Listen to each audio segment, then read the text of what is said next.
How to add payment method on OfferUp app.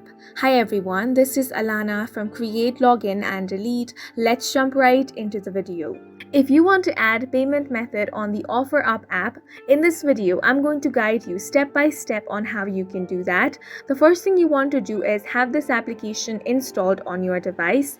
For that you can head over to Play Store or App Store. Once you have installed it, you want to open the application and make sure that you have logged into your account. Once you are logged in, you want to tap on the option of account at the bottom right corner of your screen. Now from there, you want to tap on payment and deposit methods. You're going to find the option of payment methods there.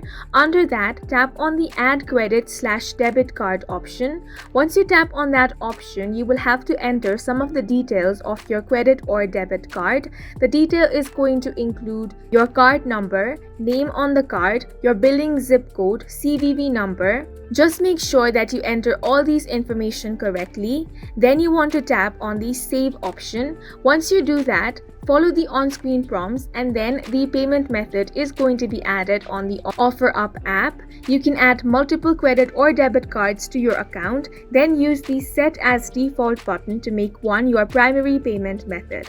And that's it for this video. If you have any questions or confusions, do leave them on the comment section and don't forget to hit the like button and subscribe for more helpful tutorials.